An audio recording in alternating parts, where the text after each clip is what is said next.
Então, semana passada eu comecei a falar aqui sobre família. Comecei a trabalhar aqui a respeito da família idealizada por Deus. Falamos aqui, né, fizemos aqui um progresso aqui, digamos assim, né, uma sequência no raciocínio, falando que Deus cria a pessoa. Vimos aqui o que é ser uma pessoa no conceito bíblico da criação.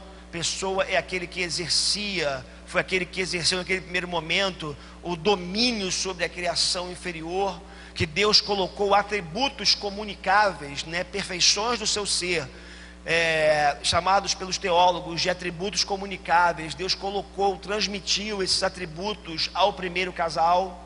Vimos na semana passada que a imagem e semelhança que Deus coloca na criação não foi colocada apenas no homem, mas na mulher, e eles, enquanto casal, é que carregavam a imagem e semelhança de Deus.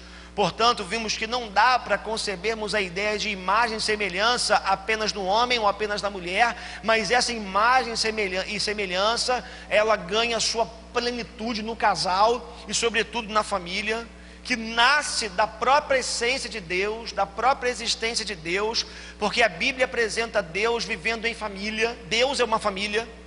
Se você for parar para ver, analisar Pai, Filho e Espírito Santo vivendo por toda a eternidade. Eu gosto muito dessa abordagem do Leonardo Boff, quando ele fala justamente da família, da Trindade, como sendo a primeira comunidade de três: Pai, Filho e Espírito Santo vivendo por toda a eternidade em harmonia, se completando em perfeição, sem depender de nada e nem de ninguém, apenas os três se bastando por toda a eternidade. E nós vimos aqui que o conceito de família, o conceito de casal, vai nascer a partir dessa biunidade. É uma expressão que eu dei aqui, biunidade. Eu sei que pode parecer, é meio paradoxal, né? Como é que é uma unidade que é bi? Porém, quando a gente olha para o conceito, né, da imagem e semelhança de Deus colocada no casal, a gente viu aqui que justamente o elemento complementaridade, ele vai ser fundamental, porque quando homem e mulher se juntam, se unem, né, dentro de um propósito divino, eles se tornam um, sendo dois. E essa unidade, ou essa biunidade, que tem a ver com essa pluralidade, com essa diversidade, mas ao mesmo tempo com essa unidade proposta por Deus, é que vai sustentar a família e que vai sustentar a sociedade. Muito do caos que a gente já vive na sociedade, e que como os pessimistas como eu, nesse aspecto, preveem, esse caos vai aumentar ainda muito mais, porque se você tem um ataque à família, um flagrante ataque à família, nos nossos dias, que já é uma coisa que vem acontecendo já há algum tempo, é bem verdade, isso vai se refletir lá na frente. Não tem jeito, é uma bomba relógio, não tem jeito. É algo que está com os dias contados, é algo que vai acontecer, já está acontecendo, mas que vai se potencializar e piorar cada vez mais. Daqui a 20, 30 anos, nós vamos colher os frutos ruins, os frutos podres de uma sociedade que está matando a família, de uma sociedade que está pervertendo a família como foi concebida e idealizada por Deus. Agora é interessante porque essa sociedade que está matando a família, ela é uma sociedade que ela vive em busca de liberdade, né? Talvez, eu acho que você já ouviu muito isso, eu já ouvi como pastor, sempre ouço, e já falei possivelmente também, né, do anseio que eu tenho, que nós temos de sermos livres. Eu acho que é uma coisa que, né, o menino, quando está ali para completar 18 anos, ele pensa: caraca, foi ótimo, né? Eu vou ficar ali, estou chegando aos 18 anos, né, ali, e agora vou ser livre. Se ele tiver um carro então, né, com 18 anos, ele se acha o cara. Ele vai embora, agora ninguém mais me manda, eu sou livre, eu faço o que eu quero da minha vida. Então há essa idealização, há essa busca, por assim dizer, há um ideal de liberdade. Agora é interessante porque esse mesmo ser humano que busca tanto essa liberdade, ele acaba, mesmo em buscando a liberdade, se escravizando ou se deixando escravizar por muitas coisas, tá? Eu me lembrei, né, quando eu estava pensando sobre essa questão de liberdade, das propagandas do cigarro free que foram veiculadas na TV nos anos 1980 e 90. Talvez aqui alguns não sejam dessa época, né? Mas o slogan era o seguinte, lembra não, Bia? Pô, Bia, não é sua época, né? O slogan era o seguinte: free, uma questão de bom senso. Essa era a lógica, essa era a mensagem. É interessante que eu tentei botar aqui, não consegui num vídeo, não achei. Tem um comercial, eu me lembro como se fosse hoje, uma mulher, parece que é uma mulher, no alto de uma montanha, com os braços abertos, o vento levando o cabelo dela, ou seja, aquela expressão de liberdade, aquela manifestação de liberdade, e ela dizendo o seguinte: o meu caminho eu escolho, né? A minha vida, tipo assim, na minha vida cuido eu, não estava dito isso, pelo menos claramente, a minha vida, o meu caminho, sou eu que faço, era em cima daquela montanha linda, e free, uma questão de bom senso. E é interessante porque eu pego esse exemplo bem, digamos assim, na ponta, né, bem extremado. Passa, por favor, Vivi, não vou conseguir não, né? Mas, se você for parar para analisar, a nossa sociedade que prega tanto a liberdade, que almeja, que idealiza, que busca tanto a liberdade, acaba se escravizando ou se deixando escravizar por tantas coisas. O sujeito é escravo do trabalho, às vezes não precisa trabalhar tanto como trabalha, não precisa ser tão ausente da família, dos filhos, né? Hoje a gente tem as mídias, Facebook, ali é interessante, ali o cara com um canudo como se estivesse cheirando, né, uma carreira de cocaína ali, né? Mas a frase, a palavra, Facebook, comida, quantas coisas vão nos escravizando e nós nos deixamos escravizar. Então, assim, uma sociedade que quer ser tão livre para fazer as suas escolhas, que quer ser tão livre para poder fazer o que quer, enfim, acaba se escravizando, se deixando escravizar por N elementos, né, que fazem parte, que estão aí na nossa sociedade, mas que não poderiam por si só necessariamente serem elementos de escravidão nas nossas vidas. Então, eu percebo, pode passar aí, Vivi, que há uma contradição muito grande na nossa sociedade, né? Por que há uma contradição muito grande? Eu vou entrar na questão da família e do casamento. Porque o sujeito que quer ser tão livre, já mostrei para você que nós buscamos a liberdade, mas de forma contraditória nós nos prendemos e nos deixamos ser escravizados a muitas coisas. Mas se tem uma outra coisa que não combina com essa liberdade idealizada, que não combina com essa liberdade, com essa autonomia, com essa capacidade de escolher tudo que você quer e ninguém interferir, é o casamento, a família e, sobretudo, filhos. Irmãos, entendam uma coisa nessa manhã: esta talvez seja uma das grandes contradições humanas. O sujeito que não quer ser escravo de coisa alguma, o sujeito que não quer, que quer ter essa liberdade, que almeja por essa liberdade, esse mesmo sujeito não consegue viver só. Ele não consegue ficar só. Poucas são as pessoas que têm isso claro na sua mente, na sua concepção de vida, na sua cosmovisão. Eu fui chamado para não constituir a minha própria família. Eu fui chamado para viver só, me dedicar a um ministério ou simplesmente ao meu trabalho. O fato é que há uma grande contradição, e aqui eu não estou falando daqueles que optam por não se casar, mas viver uma vida promíscua, viver uma vida, desculpa a expressão, pegando todo mundo ou sendo pego por todo mundo. Não estou falando disso. Eu estou falando do sujeito que tem como objetivo de vida não se casar, abstinência sexual, viver para Deus. Porque em geral o que você vê é o seguinte: são as pessoas em busca de alguém. da sua cara metade, da sua alma gêmea, e as coisas, né, os nomes, as expressões que a gente pode usar aqui, várias. Mas o fato é que há uma grande contradição, porque o mesmo sujeito que quer ser livre, ele busca alguém, e não adianta. Se você decidir, nós temos jovens aqui, pessoas que não são casadas. Se vocês que não são casados, entendam uma coisa: se você é alguém que preza por liberdade, preza por autonomia, preza por uma individualidade ou individualismo, que é algo maior, entenda uma coisa: no dia que você se comprometer com alguém, isso acaba. Estava essa semana, sempre o exemplo acaba caindo em cima de mim, né? Porque falando os exemplos acabam sendo pessoais às vezes, né? Essa semana decidiam lá em casa a compra de pneu. O carro está precisando comprar pneu, né?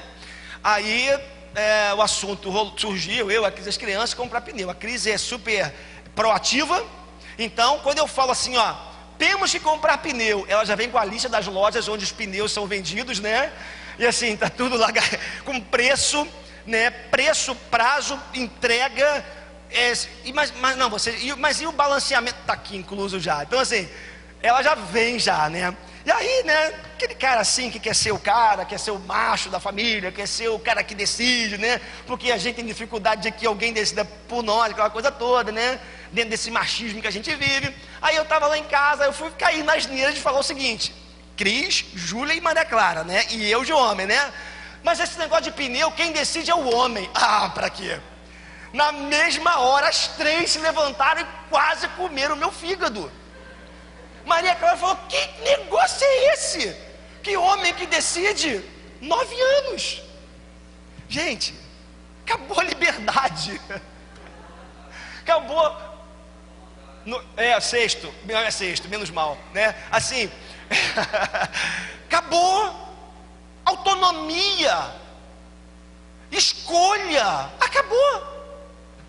Se você decidiu casar, se você decidiu ter filhos, se você decidiu constituir uma família, já era. Existe uma grande incoerência ou contradição nessas duas coisas: liberdade, autonomia, individualidade e casamento. Por quê? Simplesmente dentro dessa concepção de biunidade que eu falei para vocês, agora você não pode mais escolher, decidir, caminhar, fazer o que dá na tua telha, porque agora você tem alguém do teu lado, ou alguém do teu lado, né, que vão participar de todo o processo de escolha da sua vida. Então, vimos na semana passada aqui também que que o projeto de Deus é o seguinte: nós só conseguimos ser pessoas através de pessoas, não tem jeito. No processo de construção pessoal, o espelho é importante, ou o outro é importante. Você cresce olhando para o outro, você amadurece se relacionando.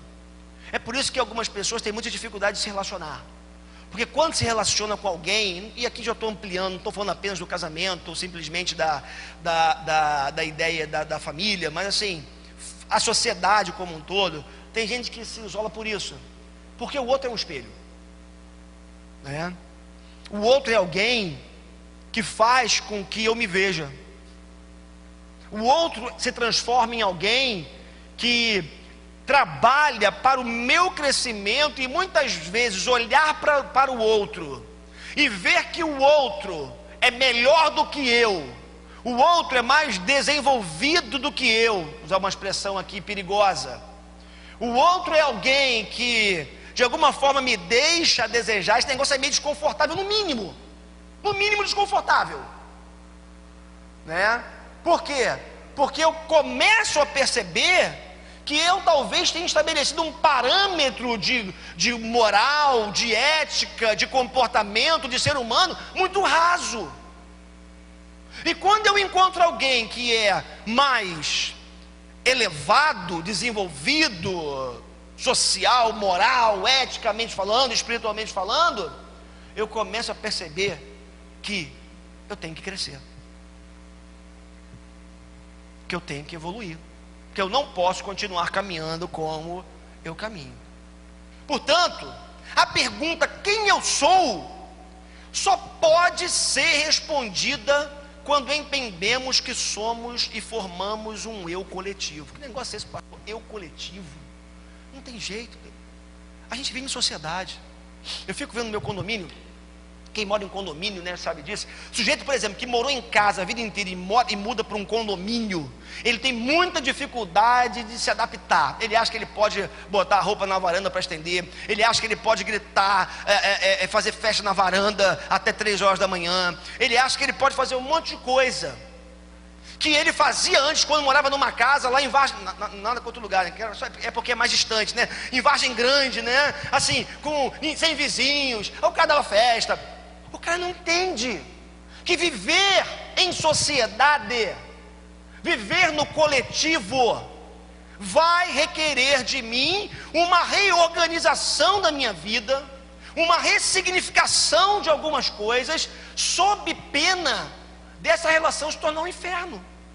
Então, no mundo que a gente vive, sobretudo no mundo ocidental, onde o conceito de indivíduo é algo que extrapola qualquer esfera, qualquer limite, né? Eu gosto muito do Bauman, que quando ele fala da modernidade ou sociedade líquida, que ele diz que a nossa sociedade ela é líquida, né? Ela vem perdendo os valores, ela vem perdendo os seus princípios, né? Ela é fluida, digamos assim. É muito interessante o conceito dele, porque uma das piores coisas, ele vai dizer, que aconteceu na modernidade ou pós-modernidade foi o conceito de indivíduo. Porque quanto mais você exacerba, quanto mais você aumenta, quanto mais você amplia o conceito de indivíduo, mais também você reduz o conceito de sociedade, de coletividade. No mundo oriental é diferente. No mundo bíblico antigo era diferente. Você era dentro de uma comunidade, você era dentro de uma família, a sua identidade estava conectada, estava misturada com as pessoas que viviam com você. Então, a pergunta, quem sou eu, só pode ser respondida quando entendemos esse nosso eu coletivo. Pessoas criadas para complementarem ou se complementarem através de relacionamentos sem máscaras e sem barreiras. Pessoas que vivem isoladas talvez tenham muita dificuldade de responder essa pergunta: quem sou eu? Não tem jeito. Uma identidade que construo para mim mesmo é bem diferente de uma identidade que é construída na perspectiva da graça, onde entendemos que viver com, para e a partir de alguém é o que realmente vai construir em nós uma identidade, um ser sólido. Eu, falando dessa contradição, né, já falei para vocês que não tem saída. Casou, já era. Então pensa muito bem antes de casar. Se você está em tempo ainda, quem está querendo casar está em tempo ainda, né? Porque se você quiser levar essa liberdade para... Estava esses dias no carro, ontem, né? O telefone toca, não, o WhatsApp toca lá, né? Aí eu dirigindo, né? Eu já passei para a Cris para ela responder lá, né? Aqueles aconselhamentos pastorais agora modernos, né? Pelo WhatsApp também rola, né? Aí uma crise conjugal acontecendo, né? Aí eu analisando, né? Depois pensando sobre isso, né? O que estava rolando naquela crise naquele momento, tá? A dificuldade de entender que agora você não está mais sozinho. A dificuldade de entender que a vida mudou depois que você casou e depois que você teve filhos. Então, essa contradição ela é interessante, que eu estou dizendo para vocês, porque desejamos autonomia, liberdade, resguardar a individualidade, fazermos o que quisermos, quando quisermos e com quem quisermos, mas desejamos casar, ter filhos e morar numa linda casa com alguém. É o sonho, a idealização da grande maioria das pessoas, se esquecendo que o ideal de Deus, Vivi, acho que você tem que passar para mim aí, porque não vai, né? O ideal de Deus, pode passar de novo, tá? Tá aqui, ó. Palavrinha koinonia do grego, que se refere a comum, compartilhar, participação. A gente fala muito de koinonia na igreja, né? comunhão na igreja. Mas se tem um lugar onde a palavra koinonia precisa se manifestar em primeiro lugar, é na nossa casa, é na nossa família, porque família é o lugar onde nós temos tudo em comum, onde nós temos que compartilhar. Maria, Clara e Júlia precisam aprender mais isso, né? E precisamos participar, precisamos ir junto, precisamos cooperar, colaborar. Família é o lugar onde a koinonia deve acontecer antes de em qualquer outro lugar. Este é o ideal de Deus, principalmente para a família. Tem jeito. E aí, você está perguntando, mas pastor, você falou pra caramba, cadê a Bíblia desse negócio, né? Não teve Bíblia até agora, falando meia hora não tem Bíblia. Calma lá, vamos lá, Vivi. Eu quero me encontrar com você agora com uma família interessante. Eu quero falar hoje sobre a casa de Noé, tá? Hoje nós vamos falar sobre a casa de Noé. E eu vou convidar você a ler alguns textos comigo, tá? Pode passar por gentileza, Vivi? Tá? Vai passando aí. Nós vamos. Não, volta. Vamos ler alguns textos. Não, voltar. Pode voltar para mim, por favor. Mais um. Isso, tá? Vamos ler alguns textos, tá? Vamos ler no capítulo 6, textos no capítulo 6, 7 e 8 de Gênesis. São textos, são fragmentos desses 3 capítulos. Não vou ler a história toda. A maioria de nós conhece, não porque viu o filme Noé, muito diferente do que a Bíblia conta, mas porque você já leu em algum momento aí, creio eu, a história do Noé. Lembra? Noé era um homem justo diante de Deus, numa sociedade corrompida no seu tempo. No capítulo 6 de Gênesis começa a sua história, e Deus dá uma ordem para ele: constrói um barco, constrói uma arca. Por quê? Porque eu vou matar todo mundo, porque eu vou acabar com toda a vida sobre a face da terra, porque a humanidade se corrompeu. Se Deus resolver fazer isso agora, rapaz, vai ser um problema, né? Se Deus mandar uma segunda edição, né? Tem edições pequenas, é bem verdade, mas mais geral, vai ser um problema. Então Deus manda Noé, ele construiu uma arca, para que ele e a sua família entrassem, mas também estava aberto para quem quisesse entrar. Ele construiu a arca, e quem cresce naquilo ali que ele estava fazendo, naquele chamado de Deus, poderia entrar na arca. E Deus falou uma coisa para Noé interessante: olha, você vai pegar um casal de cada animal, dos que voam, dos que se rastejam, dos que andam. Você vai pegar um casal, e você vai colocar na arca, e eu vou mandar chuva sobre a face da terra, vai vir um dilúvio. É interessante porque Deus falou para o homem, para Noé: e os dias dos dias do homem dessa geração serão 120 anos.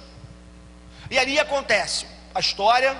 O Noé constrói aquela arca por anos e anos e anos. Alguns autores disseram que a pregação do Noé, literalmente, né, era cada martelada que ele dava, né?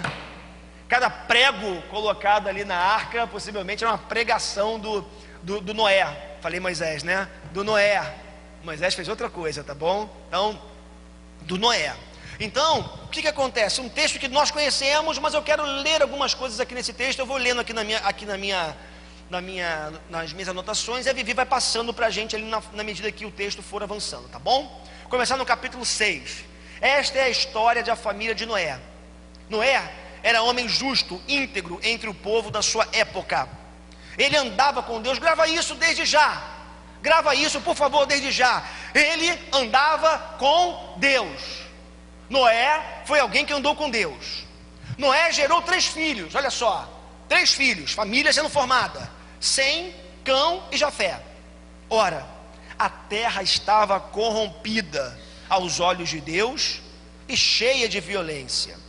Deus disse a Noé: darei fim a todos os seres humanos, porque a terra encheu-se de violência por causa deles, dos homens, dos seres humanos. Eu os destruirei juntamente com a terra. Mas com você estabelecerei a minha aliança, e você entrará na arca com seus filhos, sua mulher e as mulheres de seus filhos. Eu estou no Gênesis 6, de 18 a 22 agora, tá bom? Faça entrar na arca um casal de cada um dos seres vivos, macho e fêmea, para conservá-los vivos com você. de cada espécie de ave, de cada espécie de animal grande e de cada espécie de animal pequeno, que se move rente ao chão, virá um casal a você, para que sejam conservados vivos, e armazene todo tipo de alimento, para que você e eles tenham mantimento. Noé fez tudo, grava isso, exatamente como Deus lhe tinha ordenado. Então o Senhor disse a Noé: entre na arca, você e toda a sua família, porque você é o único justo que encontrei nesta geração. Leve com você 7 casais de cada espécie de animal puro, macho e fêmea, e um casal de cada espécie de animal impuro, macho e fêmea. Capítulo 7 agora, versos 5 a 7.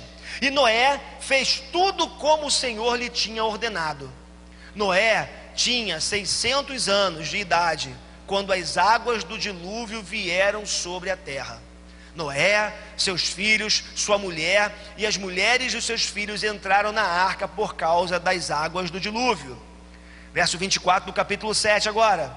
E as águas prevaleceram sobre a terra 150 dias. Capítulo 8, verso 20. Depois Noé construiu um altar dedicado ao Senhor, e tomando alguns animais e aves puros, ofereceu-os como holocausto, queimando-os sobre o altar.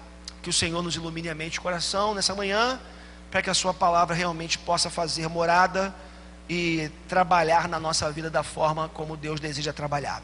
Bom, quando a gente lê esse texto, fica claro, fica evidente que existe uma disparidade, existe um contraste, existe uma diferença marcante entre a vida de Noé e da sua família e da sociedade na qual ele estava inserido, certo? A prova é que Deus fala para Noé: você e sua família serão preservados porque você é um homem justo.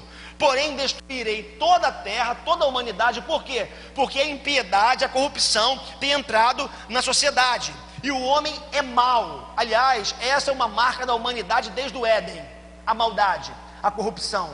Quando você lê os próprios escritos de Paulo, nos capítulos 1 e 2 de Romanos, quando você lê outros textos do Antigo Testamento, se não me falha a memória, o Salmo 53, se não me falha a memória, posso estar equivocado aqui agora, mas existem textos que são muito claros, que afirmam a corrupção do gênero humano, a maldade instalada no coração do homem. Eu fiz uma matéria esse semestre, estou fazendo, estou faltando mais do que eu vou, é bem verdade, né? Porque, enfim, mas estou fazendo lá a matéria que é a psicologia na perspectiva existencialista. E eu até brinquei outro dia no Facebook: não estou fazendo uma prova, mas se eu botar tudo que eu penso, eu vou tirar 0 nessa prova. Porque a ideia existencialista é justamente a ideia de um homem em evolução, um homem em pleno crescimento, um homem expandindo, evoluindo, uma sociedade que está crescendo e evoluindo. Só que quando eu olho para a humanidade, o que eu vejo é o contrário. E foi foco da discussão minha com a professora, sem entrar em religião, mas olhar simplesmente os fatos. Falar: como é que uma sociedade onde um pai mata um filho, ou um filho esfaqueia o pai e arranca a cabeça do pai, e sai desfilando pela rua com a cabeça do próprio pai, pode ser uma sociedade formada por homens que estão em evolução? É o grande problema meu também com a reencarnação, porque a tese reencarnacionista qual é? A reencarnação traz você de volta para que você evolua. Espera aí, se você for pensar que a reencarnação teria que acontecer desde que o homem é homem, a terra estaria como está? O que eu vejo não é evolução, o que eu vejo é uma involução.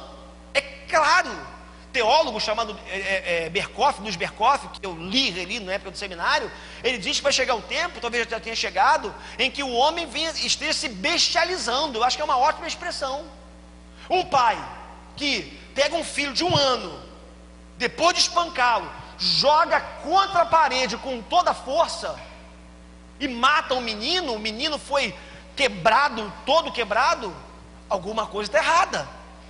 Alguma coisa está errada nessa concepção de sociedade, de evolução da sociedade. Mas o que chama atenção é que essa sociedade do Noé, ela não era diferente da nossa sociedade hoje. E aquela sociedade era marcada por uma profunda corrupção do gênero humano.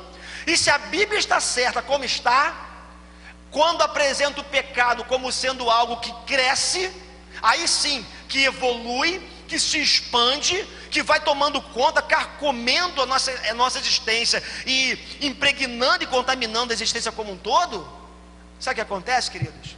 O que a gente chega à conclusão, simples conclusão, que os dias que nós estamos vivendo hoje, possivelmente, talvez até pela questão quantitativa da humanidade, são piores do que os dias que foram vividos no passado, porque o pecado cresce com a humanidade. Aquela sociedade era marcada pelo pecado, essa sociedade nossa não é diferente. E eu percebi algumas características, algumas marcas da vida do Noé, que eu queria compartilhar com vocês. Primeiro, aquela foi uma família do seu tempo, como toda família vive no seu próprio tempo. Interessante, porque era uma sociedade violenta, imoral, alienada das coisas de Deus e do casamento.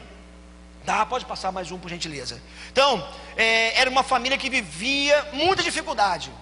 A pergunta que eu faço para você hoje é: a sociedade como está configurada, é difícil ou é fácil você manter uma família? É difícil. É difícil ou é fácil você manter filhos, na verdade, caminhando naquilo que você entende, né? A concepção de moral, de ética, bons costumes e palavra de Deus sobretudo. É muito difícil. Alguns números para vocês pensarem comigo. Hoje em dia, nos nossos dias, quase 50% dos casamentos acabam nos primeiros 10 anos. Quase 50% dos casamentos acabam nos primeiros 10 anos. A outra metade, uma boa parte, se não a maioria, vive o inferno dentro de casa. Não separa por outras questões. Questão financeira, filhos, mas a convivência é péssima. Em 2010, mais de 60% das famílias eram as chamadas famílias nucleares: pai, mãe e filhos. Em 2012, esse percentual já estava em torno de 50%. E aqui eu estou falando de famílias monoparentais, estou falando da mãe que vive sozinha com o filho porque o pai não é presente, eu estou falando de um pai que tem o seu filho sozinho porque a mãe foi embora, ou estou falando também de um outro tipo de família nova, né, digamos assim, que está surgindo, que é a família formada por pessoas do mesmo sexo. Então, vem mudando a cada ano que passa a concepção de família. A definição do que é uma família vem mudando. Eu não sei se você sabe, o Rio de Janeiro é a capital brasileira onde mais ocorrem separações. Nossa cidade. A capital brasileira onde mais ocorrem separações. Em 2010, por causa do censo de 2010, já eram 60 mil pessoas que declararam ter união com pessoa do mesmo sexo. Isso lá em 2010. Ainda em 2010, as novas famílias, e aí não apenas pela questão da sexualidade, da homoafetividade, como chamam aí, em 2010, as novas famílias já somavam 30 milhões de pessoas. 30 milhões de pessoas no Brasil não viviam mais, já lá em 2010, a chamada família nuclear: pai, mãe e filhos. Tem alguns outros números, mas não vou passar para vocês aqui por questão de tempo. Qual o problema? Essa mudança do padrão que Deus estabeleceu, eu não tenho medo de errar, faz com que Deus, em alguns momentos na história, faz isso aqui, ó, deu um tapa na mesa. O dilúvio, foi um tapa na mesa. Não basta. E ainda hoje existem alguns tapas na mesa de Deus, que Deus dá. São alguns bastas de Deus. Eu acredito, ser livre para pensar diferente. Para mim, a AIDS foi um tapa na mesa que Deus deu. Minha posição. Como tantas outras coisas acontecem na história, na sociedade, porque Deus não fecha os olhos para a maldade do gênero humano. É bem verdade que vai ter um tapa na mesa final, que a Bíblia chama de juízo final, onde todos prestarão conta um dia diante de Deus. Mas enquanto isso não acontece, aí. Mais uma característica dessa família? Uma família com uma história, uma família com um roteiro. Toda família tem uma história, toda família tem um roteiro. A família é um projeto de Deus, como a gente sabe, né? Mas alguns elementos são importantes nessa concepção. Por exemplo, na sua história familiar, você não tem jeito, heranças familiares vão fazer parte da tua história familiar. A forma como você foi criado, temperamento, o que você viu na sua família, na família dos seus pais, de onde você veio, o seu histórico de vida, a sua história familiar, você acaba levando para a família que você constitui, você reproduz. A maneira como lidamos com essas heranças vão contribuir também para a formação da nossa história familiar. Nossas escolhas, o que nós escolhemos como família, o que nós decidimos em família, ou arbitrariamente sozinhos, sem ouvir a nossa família, tudo isso vai contribuindo para a formação da nossa história. Olha, escolher com quem você casa, que profissão, onde você vai morar, quantos filhos você quer ter, tudo isso vai contribuir para a sua formação familiar, para a sua. Quanto maior a família, mais complexa ela é, e maior vai ser a sua capacidade, deverá ser a sua capacidade de gestão, ok? Isso é muito importante. O texto no capítulo, é que faltou o texto ali nesse ponto 2, é que o texto vai dizer assim, ó: esta é a história da família de Noé. É o que eu queria chamar a sua atenção. Essa é a história da família de Noé. Esta é a história, lá na frente, da família do André, da família do Daniel. Essa é a história da família do Paulo, da família da Mirna. Cada família tem uma história. E aí, a gente tem que perceber quais são os elementos que formam essa história. Os elementos ruins, como as heranças ruins, a gente tem que matar no peito e chutar para fora, para longe. Não dá para você matar no peito e ficar com a bola com você, né? O que é ruim, e tem coisa ruim que nós herdamos dos nossos pais. Minha mãe não, minha mãe é maravilhosa, está ali, né? Então assim, mas tem coisas ruins que nós herdamos dos nossos pais, dos nossos avós, que o que você tem que fazer? Mata no peito e dá um bicão para longe. Porque se você não matar no peito e der um bicão para longe, você vai reproduzir os aspectos ruins da família. Então, a história da família, ela é formada por uma série de elementos. Agora sim, pode avançar por 3, por gentileza. Um aspecto dessa família do Noé é que aquela foi uma família que tinha um líder íntegro. Gente, isso é muito importante nos nossos dias. A família de Noé foi uma família que tinha um líder íntegro. Olha que coisa interessante, o verso 9 vai dizer para a gente.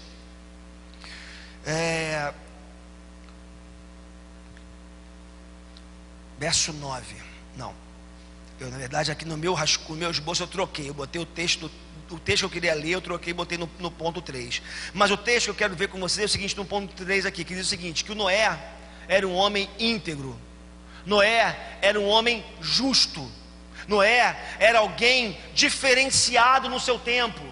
Noé foi alguém que o couro estava comendo do lado de fora, desculpa a expressão, a imoralidade, a perversão, as coisas erradas, as coisas feias acontecendo do lado de fora, mas o Noé e a sua família mantiveram o que? A integridade.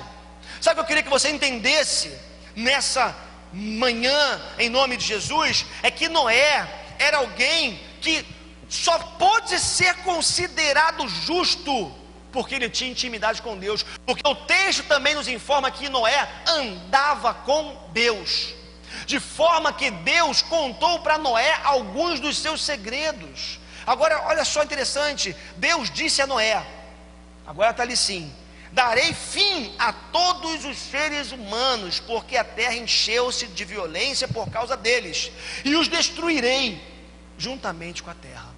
Olha o que Deus fez com Noé. Noé, vem cá, eu vi que você é um cara justo, você não abandonou os meus mandamentos, você não se divorciou da minha palavra, você manteve o caráter ilibado. Por causa disso eu vou contar para você os meus segredos que eu estou para fazer. Aí é por isso que a palavra de Deus diz também que a intimidade do Senhor é para quem? é para aqueles que o temem, para aqueles que o buscam.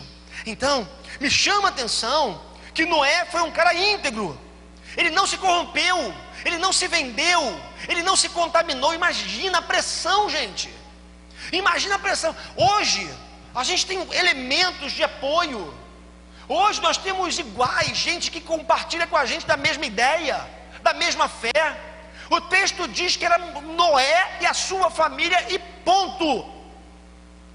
Toda a nação, ou toda a cidade, todos aqueles que estavam ao seu redor, haviam se corrompido.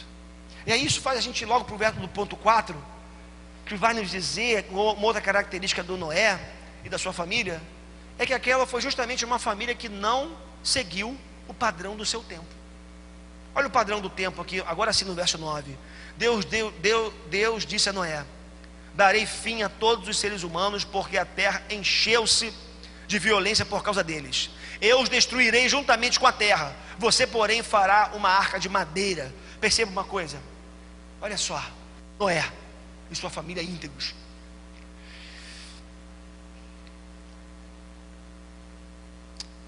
Talvez se nós estivéssemos lá,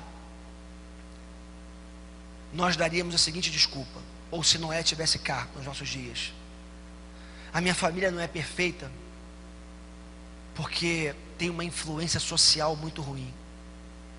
Os meus filhos são mal educados porque os amiguinhos deles são fruto de lares separados. É a novela das 9 que influencia a minha família, e por isso que a minha família não é boa.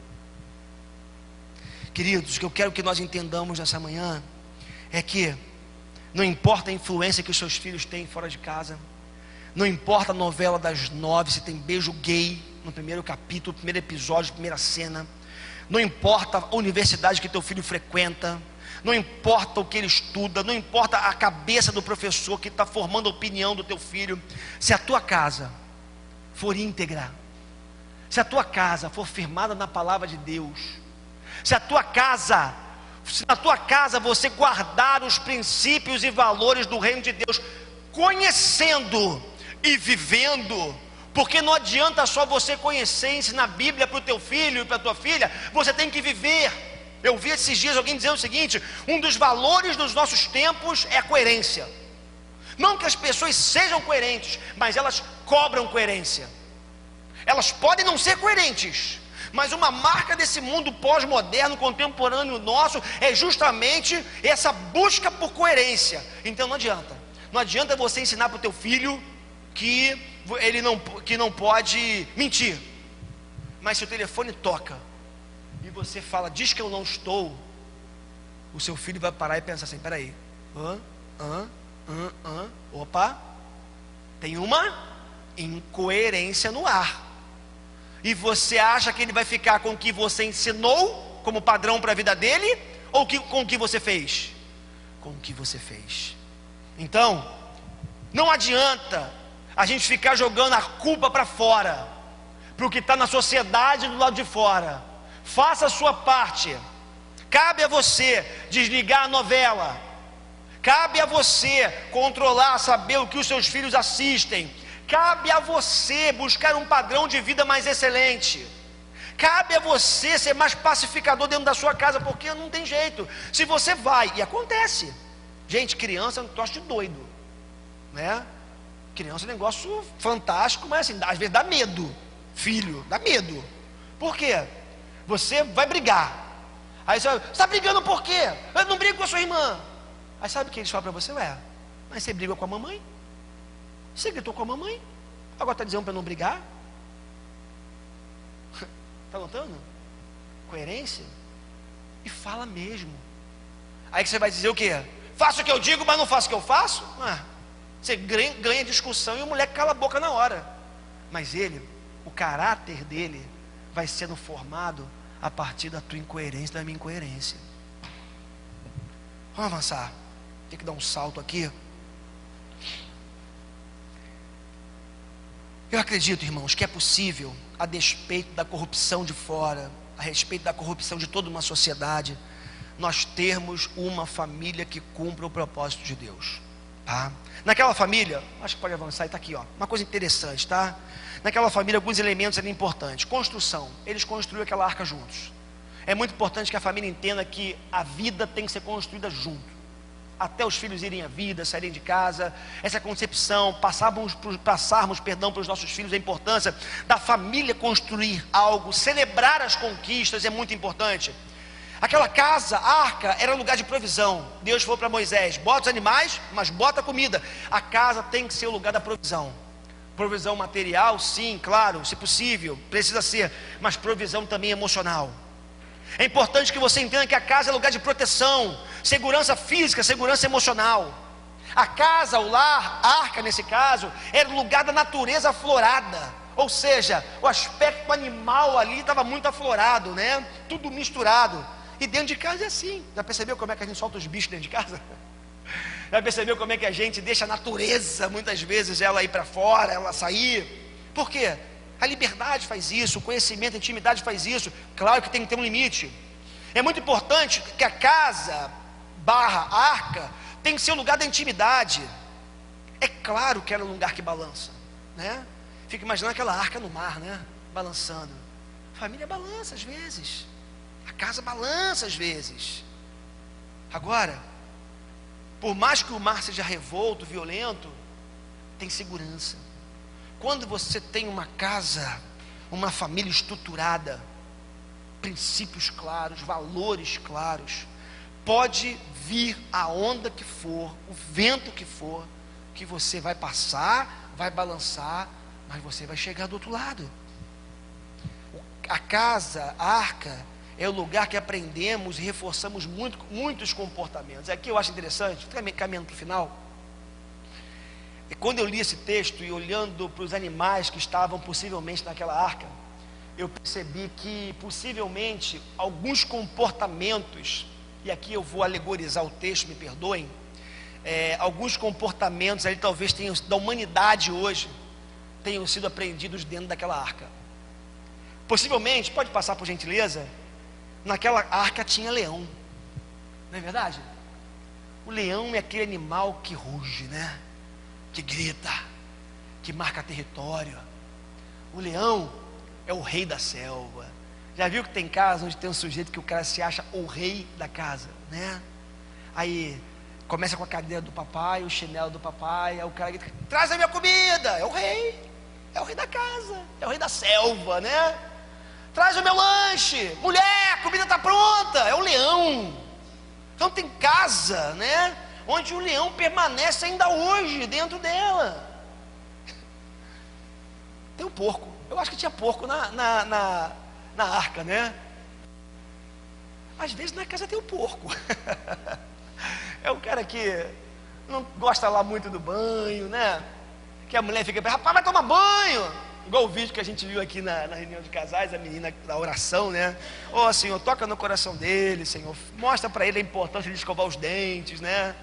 Que a boca dele fica como se fosse uma, como é que ela usou uma expressão na oração? Fica igual uma fossa, uma coisa assim que ela falou, né? Toca nesse coração. Tinha porco naquela arca, possivelmente, né? E às vezes nas nossas casas, né, tem porco também. A gente não precisa gastar muito tempo falando aqui das características de um porco, mas às vezes a gente tem que conviver com algumas coisas, né? Naquela arca possivelmente tinha cavalo, né? Uma das características do cavalo qual é? O coice, né? Oh, como tem cavalo nas casas hoje em dia, né? As casas estão cheias de cavalos, os coices, né? As patadas. E eu acho que esses comportamentos começaram a ser aprendidos e reforçados lá dentro da arca ainda, né? Quando estava todo mundo junto. Será que tinha cobra na arca? Tinha, né? Cobra é perigoso. Tem casa, irmãos, que está cheio de cobra. Mas sabe o que é o pior? Que às vezes essas cobras somos nós que criamos. Somos nós que formamos. A nossa atitude, como eu dizia há pouco, as nossas mentiras, as nossas incoerências, vão muitas vezes transformando os nossos próprios filhos em cobras.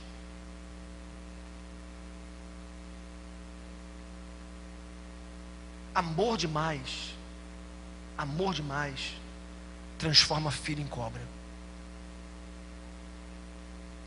Mas a falta de amor, da mesma forma, transforma filho em cobra. Tem muita gente criando cobra dentro de casa, aí depois chora, porque foi picada pela própria cobra que criou. Tinha cobra naquela arca. Possivelmente nos nossos lares tem cobras, e que nós criamos, e que nós alimentamos, e que são reproduções da nossa própria vida. Ou seja, muitas vezes nós somos cobras que criamos cobras. Tinha pássaros, possivelmente, com certeza, né? Havia pássaros. Imagina, né? Segurar um pássaro que está acostumado a voar dentro de uma arca. Tem filhos que desde cedo, né, querem a liberdade, como eu dizia mais cedo aqui, querem voar, querem a vida. Tinha pássaros. Aí você vai ter que fazer aquilo que eu aprendi com o Badu há muitos anos, quando ele pregou, fez uma pregação na Barra, quando ele falava do ninho e da asa. Ele dizia: filho, você tem que criar dando asas para eles voarem, mas você também tem que criar dando ninho, porque ele vai bater asas, mas vai chegar uma hora que ele pode cansar, ele pode se ferir, e ele sabe que tem um ninho esperando por ele. Então, por mais que os filhos queiram bater asas, e é legítimo isso, é importante a gente entender que além do ninho a gente tem que dar a asa, ou além da asa tem que dar um ninho. Tinha ovelha, acredito eu, naquela arca. Naquela arca possivelmente tinha papagaio, né? Papagaio é um animal meio inconveniente, né? Então assim, aqui talvez seja que a gente possa pensar naquela pessoa dentro de casa que fala o tempo todo. Você tem gente assim na sua casa? Né? Fala, e você não aguenta mais, está falando. Sabe qual é o problema do papagaio? O problema do papagaio, o papagaio em si, ele repete muita coisa, mas ele fala muito, né? Mas o papagaio da casa, dos nossos dias, é que quando a gente fala muito, a gente fala muita bobagem também. Quando a gente fala muito, a gente fere muito também. E quando a gente fala muito, a gente abre a possibilidade para o outro falar também aquilo que a gente não gostaria de ouvir.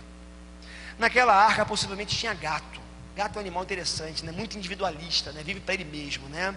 Muito interesseiro, fica sempre quieto, não se como, diferente do papagaio, ele fica quieto, ele não fala, ele fica ótimo, né? É claro, né? Que o gato não fala, né? Ele não se comunica, ele fica na dele, ele só vai na boa, ele só vai quando ele tem interesse. Irmãos queridos, tem muitos lares que tem muita gente que só se comunica quando tem interesse. Outro dia eu estava, esqueço, tem uns 4 anos isso, uma pessoa na porta da igreja, né, na Comandante Rubens Silva. Eu conheci um pouco a história familiar. A filhinha desse menino, na época com uns 10, 12 anos, ela virou para ele e falou assim, virou para o pai e falou assim, na porta da igreja: pai, você está tão lindo hoje. Aí na sequência ela veio e falou assim: pai, eu posso fazer isso. E eu fiquei tão chocado com aquilo, tão chocado. Por quê? Porque é o tipo de pessoa, como um gato, que só vai quando interessa. Está com fome, vai. Tem marido que é assim, quer sexo, procura, só conversa, só se aproxima quando quer alguma coisa. É gato, né? Será que tinha pica-pau naquela arca? Meu Deus, pica-pau na arca. Pica-pau é sabotador. Você pensou no pica-pau lá? Na arca, no chão da arca, na arca, furando. Pica-pau dentro de arca, dentro da casa, sabota a casa. Tem muita gente que vive sabotando os relacionamentos. Filhos que fazem intriga, que ouvem uma coisa aqui, mas falam outra para o pai, para gerar confusão. Mulher, marido, mulher, esposa, nessa relação, muitas vezes vão alimentando a capacidade de sabotar a arca, sabotar a casa. Meus irmãos, vamos tomar cuidado com aquilo que a gente fala dentro de casa, porque muitas coisas que nós falamos dentro de casa sabotam a família. A gente perdeu muitas vezes a capacidade de olhar no olho e falar: Mateus, aconteceu isso, cara, não gostei, não foi legal. Sabe o que a gente faz? A gente vai magoado, chorando, vai lamentar com o outro. Mas eu já aproveito e já acrescento alguma coisa e falo mal do Mateus. E aí a gente vai sabotando os relacionamentos. Vou terminar agora, já falei muito.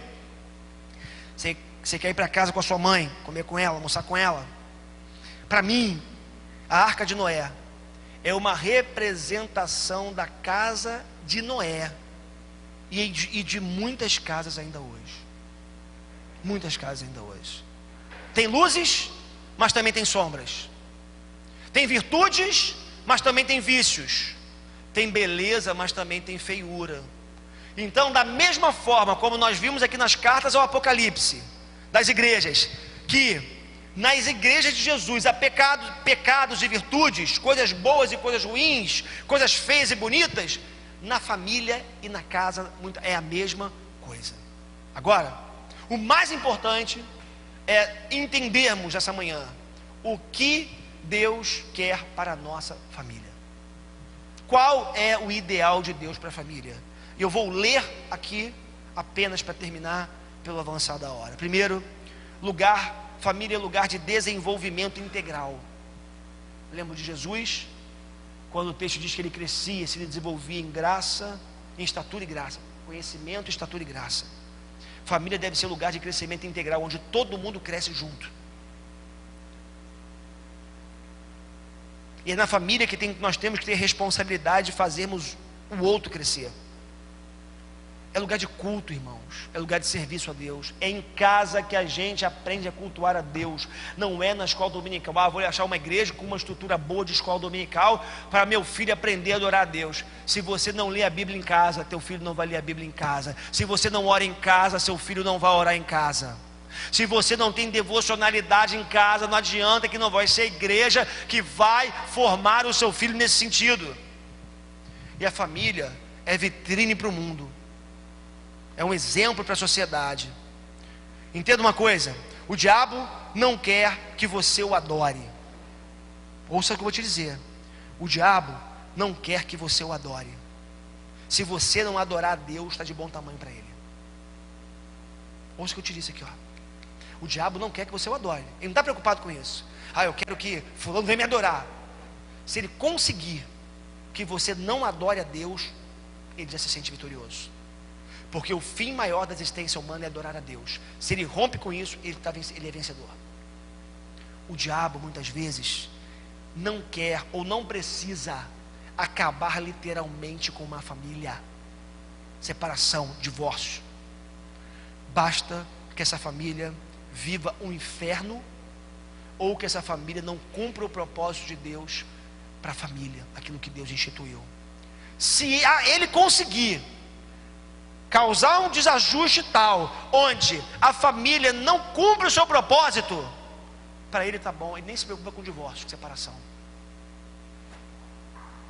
E aí, o que eu queria para mim, para você nessa manhã aqui, é dizer, por fim, que muitas vezes, queridos, e a igreja às vezes acaba sendo um álibi para isso,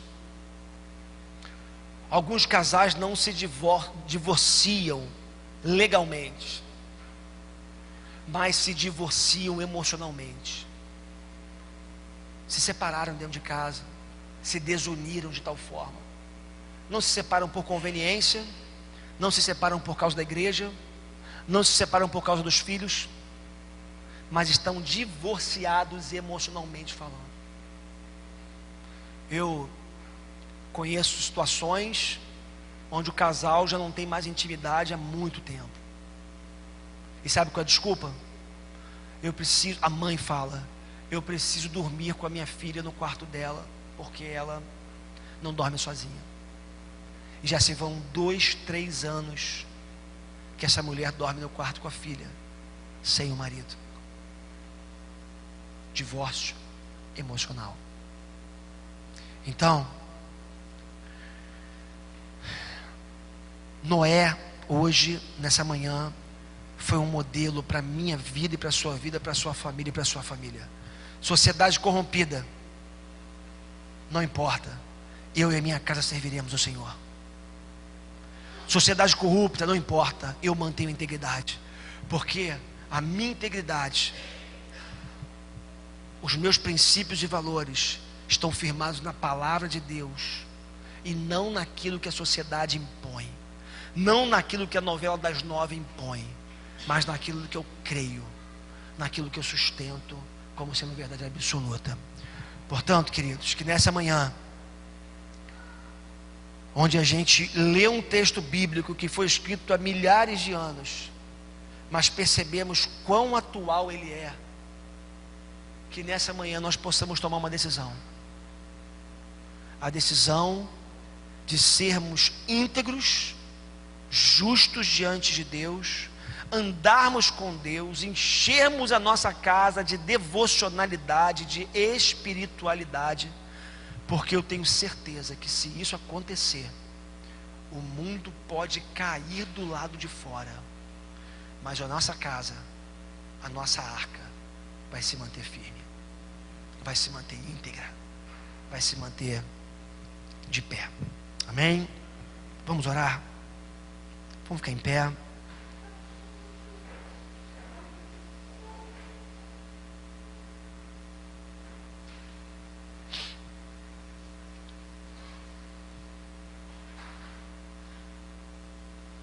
Como é que está a sua família hoje?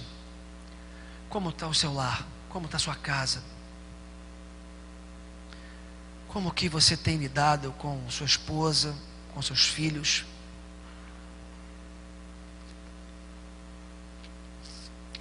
Se a gente fosse pensar em animais dentro da arca, com que animal a gente se identifica? Cavalo? E olha que eu não falei do veado, né? Porque tem o veado também, né? Tá cheio de veado. É sério, né? Eu imagino que tinha veado na arca, né?